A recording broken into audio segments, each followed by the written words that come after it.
Hey guys, it's me, Mike. Welcome back to another video of All in the Day of with me, Mike. Mike's Kitchen. Right there. You can see it. I do that on purpose, you know?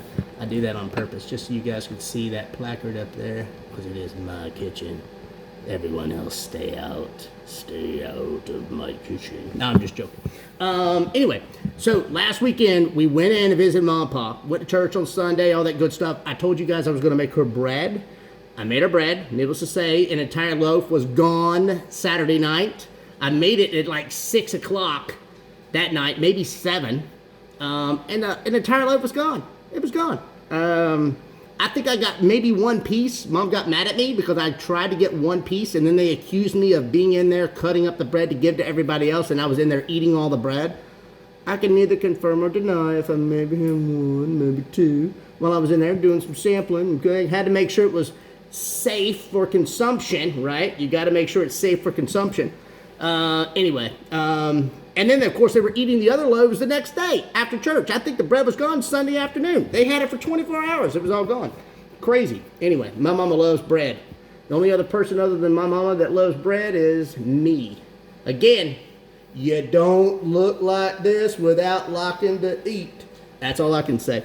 I take that after my pa. Dear Lord, me and that man could throw down some food. I love food, I love food, I love food. It's so good, dear Lord. Anyway, hey, I had a great time going to church on Sunday, seeing a lot of people that like and subscribe. I appreciate that. Share my vids with other people, get them to like and subscribe. I appreciate that. I am trying to cut these videos down. I know I've been making a lot of long videos. I like to show people. I like to engage and talk. My daughter tells me all the time, Mike, you talk too much, Dad. You talk too much. You talk too much. I'm like, okay, well, I'll try to slim it. So what I have done is today we're going to make focaccia bread. All right. You can go online. You can look up. There's a lot of different ways you can make it. I do mine kind of like in a circle and in a square. You can do it 2 different ways. And I'm going to do both today. And I top them with oregano, basil, really finely sliced tomato and potato, red potato. And then you cut it in little strips, kind of like breadsticks, and you dip it in olive oil and eat it. Oh, it's so good. It's a great side. So I'm going to show you guys a little bit later my veggies and all that stuff, and we're going to get ready to do that. But I do have everything already mise en place out. I've got about, all right, I know I'm about to start talking about grams and ounces, guys, but it's so much better than teaspoons and tablespoons. The metric system is the bomb. Get yourself a scale. Start using recipes that deal with the metric system. It's more fine, it's more accurate, it's more precise. And honestly, in my personal opinion, it's easier. A lot of times people look at a daggone tablespoon or a cup. Let me just show you mine here real quick. And it's like, okay, so is a cup to the top or is a cup to the top of the red? You know, they don't say that on the pack that you get, but it's like, what do you do? Do I just fill it to the red because it's red? Or is that just a design? Why question it when you can get a scale, weigh it, and it's precise? So just saying. Anyway, so I've already got everything mise en place out. I've got about 8.8 ounces of water. It's warm, 105 degrees. Best way to get your yeast to actually start to ferment or to start to grow. A little bit of warm water before you put it in the bowl. And then in this bowl, I have got about 13 ounces of bread flour, 0.7 ounces of honey, 0.7 ounces of canola oil, or you can use vegetable oil. They are interchangeable. And then about 0.2 ounces of salt. And that's it. Other than your toppings, that's all you need to make this bread. It's very simple, very easy. So what I'm going to do, guys, is I'm going to go ahead and get my yeast in my water, get that setting and getting it going. Then we're going to add this in into the mixer. We're going to mix it on slow speed for 2 minutes. Then we're going to increase it to about a medium speed for 5 and get that stuff incorporated. The only reason why you start off on slow is what? The flour plume. I have seen kids in the class whenever I was in culinary school where they would turn that mixer on high speed as soon as they put flour in there, and that stuff just... So, start off on slow, then go to medium. Make sure your flour is incorporated before you take it to high. I promise. Trust me, you don't want to be cleaning up flour off of ceiling fans for the next 2 days. I'll be right back. Oh, hey guys. All right, so I've got my bread going right now. My dough is going. It's on the 5 minutes of medium speed now. But I wanted to tell you guys, earlier I was talking about, I've got a machine going on in the background, you know, with my, my dehydrator. And with that basil, it takes like 24 hours to dehydrate. It takes forever. But I'm telling you, it's so great whenever you get it done. And I'll tell you guys, I actually keep my old containers. You know, whenever I buy the old spices and stuff, this is all my fresh stuff that I've actually dehydrated. And it's just so much better when you make it fresh. I mean, it's just amazing. And then what I'll do with that stuff is whenever it gets done, I'll put it in my little grinder. Or depending on how, you know, how crisp it is, you can actually just put it in a plastic bag and just kind of crunch it up yourself, depending on how fine you want it.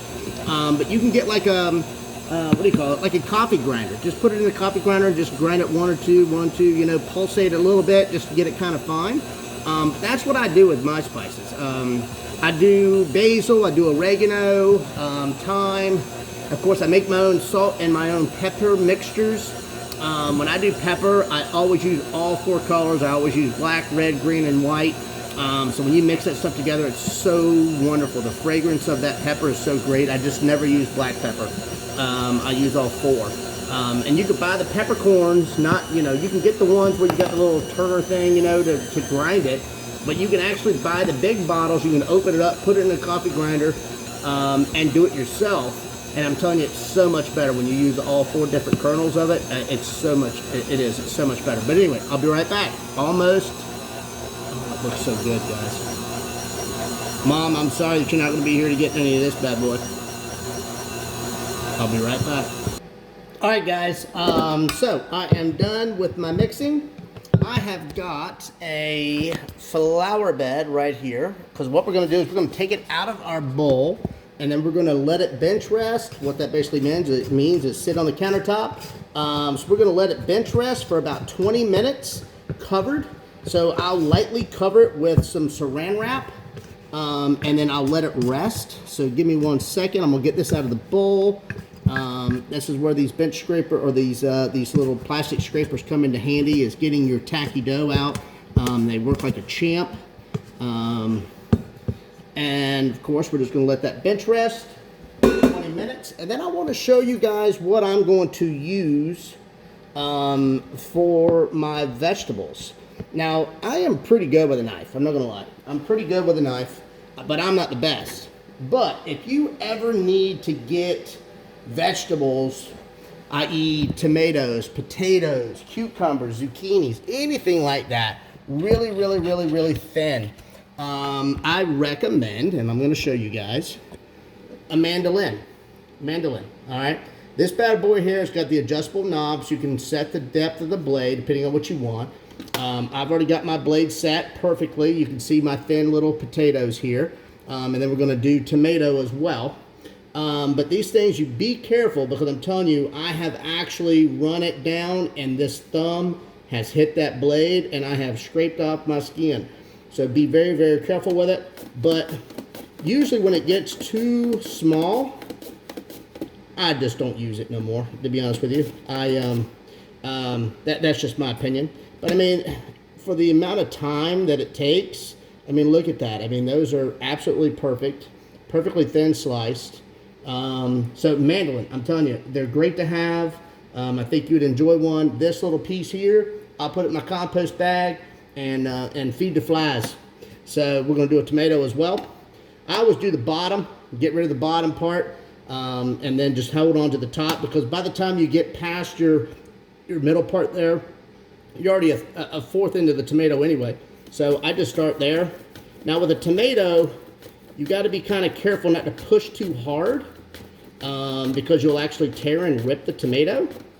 But this one here is actually not wanting to go. There we go. But it, you know, ultimately, good thin slices is all you want. You just want shredded pieces to be able to put on the top, just for decoration, a little bit of flavor. And then I'm going to actually show you guys here my knife set. I don't know if I've talked to you guys about my knives or not. I'm a big fan of the loose stuff knives, which is German blades, German steel. I love these bad boys. And of course, maybe I need to do a video on how to, what do you call, hold a knife and how to slice, how to hold your fingers. That was the first thing that I did with my daughter and my son, was just teaching them how to use a knife, how to hold a knife, how to keep their fingers, just to prevent yourself from cutting yourself. I'm telling you, I have cut myself numerous times, but of course, you know, if you're in the kitchen a lot, you know, you're more apt to doing that kind of thing.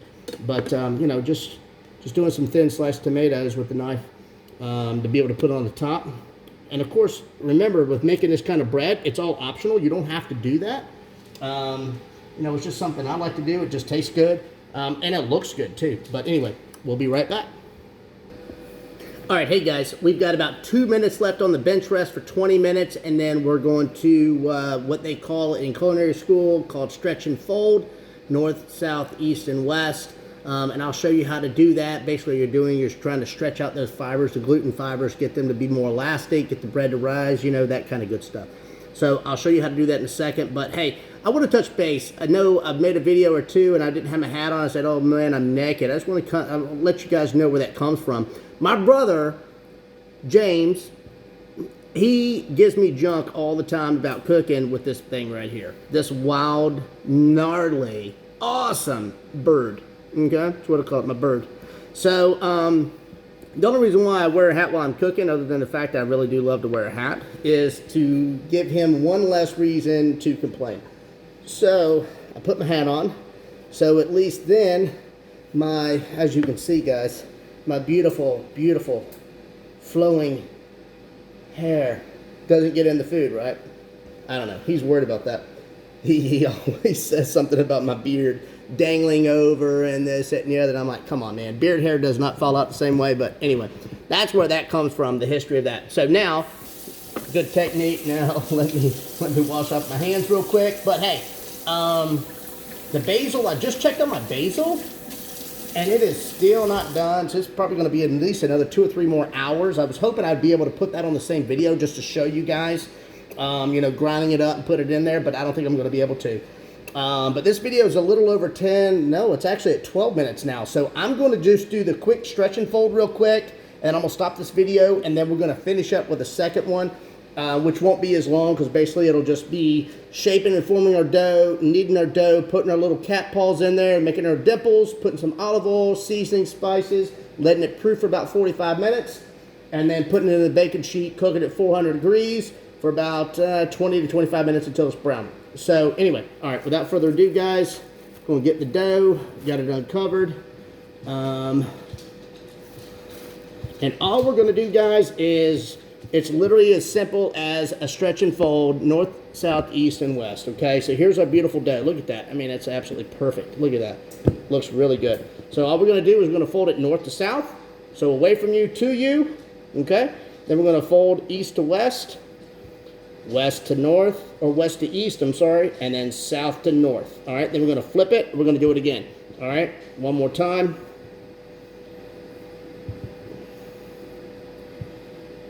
And flip it. And then we're going to round it.